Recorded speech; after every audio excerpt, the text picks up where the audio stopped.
Right, Adluri episode పై మంత్రి పొన్నం స్పందించారు. తమ ఇద్దరిది 30 ఏళ్ల బంధమని, తాను వ్యక్తిగత వ్యాఖ్యలు చేయలేదని వివరించారు. ఇక అపార్థంతోనే ఈ వివాదం తలెత్తిందని, అడ్లూరి మనసు నొచ్చుకున్నందుకు తీవ్రంగా విచారిస్తున్నానంటూ పొన్నం వివరణ ఇచ్చారు. నేను గౌరవ పిసిసి అధ్యక్షుడి ఆదేశం మేరకు వారి దగ్గర రావడం జరిగింది. ఇది మా పార్టీ అంతర్గతం, పార్టీకి సంబంధించిన అంశం. దీనిలో నేను వాస్తవంగా లక్ష్మణ్ కుమార్ గారు నా సోదరుడు 30 సంవత్సరాల రాజకీయాల్లో ఎప్పుడు కూడా ఒక మాట అనలేదు. కానీ సోషల్ మీడియాలో వక్రీపబడ్డ తర్వాత అతను బాధపడి తను స్పందించాడు. దానికి కూడా పెద్ద సీరియస్గా అంశం లేదు.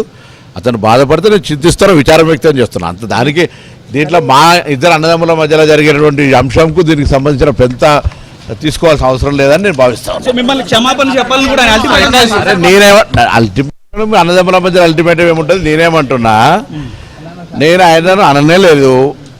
పత్రికలో వచ్చిన వార్తల పట్ల తన కొంత అపోహ చెంది ఉండొచ్చు. తనకు మనసుకు ఎవరైనా అటువంటి ఆ స్థానంలో బాధ కలుగుతుంది. దానికి విచారం వ్యక్తం చేస్తున్నా, చింతిస్తున్నా అని చెప్తాను. ఇంకా నేను గౌరవ పిసిసి అధ్యక్షుడి ఆదేశం మేరకు వారి దగ్గర రావడం జరిగింది. ఇది మా పార్టీ అంతర్గతం, పార్టీకి సంబంధించిన అంశం. దీనిలో నేను వాస్తవంగా లక్ష్మణ్ కుమార్ గారు నా సోదరుడు 30 సంవత్సరాల రాజకీయాల్లో ఎప్పుడు కూడా ఒక మాట అనలేదు. కానీ సోషల్ మీడియాలో వక్రీపబడ్డ తర్వాత అతను బాధపడి తను స్పందించాడు. దానికి కూడా పెద్ద సీరియస్గా అంశం లేదు. అతను బాధపడితే నేను చింతిస్తాను, విచారం వ్యక్తం చేస్తున్నాను అంత. దానికి దీంట్లో మా ఇద్దరు అన్నదమ్ముల మధ్యలో జరిగినటువంటి అంశంకు దీనికి సంబంధించిన పెద్ద తీసుకోవాల్సిన అవసరం లేదని నేను భావిస్తాను. మిమ్మల్ని క్షమాపణ చెప్పాలని కూడా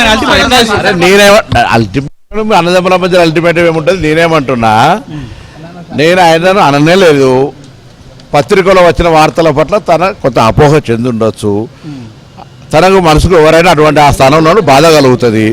దానికి విచారం వ్యక్తం చేస్తున్నా, చింతిస్తున్నా అని చెప్తాను. ఇంకా నేను గౌరవ చాలా స్పష్టంగా చెప్తా ఉన్నాడు. మీరేం చెప్తారు?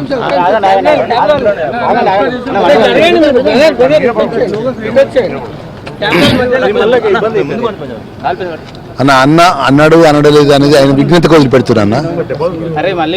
ఆయన మర్యాదకు ఆయన విజ్ఞతకు వదిలిపెడుతున్నా. సహచార మంత్రి మా అన్న చాలా వ్యక్తిగతంగా గౌరవిస్తా.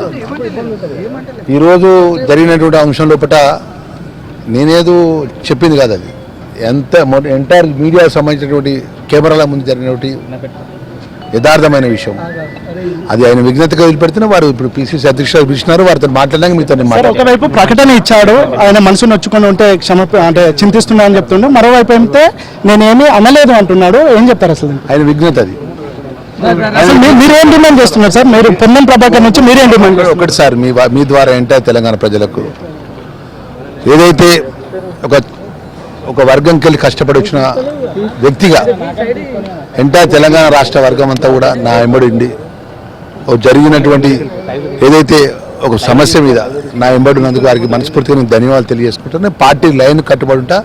పార్టీ మాటకు ఈరోజు గౌరవ ముఖ్యమంత్రి వర్యులు, గౌరవ పిసిసి అధ్యక్షులు మీనాక్షి మేడం గారు ఏదైతే చెప్పిన మాటకు నేను కట్టుబడి ఉంటా తప్ప ఒక మెట్టు దిగి కట్టుబడి ఉంటా. పార్టీ శ్రేయస్సు కోసం ప్రజలు మాకు ఇచ్చిన అవకాశాన్ని, ప్రజలకు సేవ చేసే అవకాశం ఇచ్చినారు.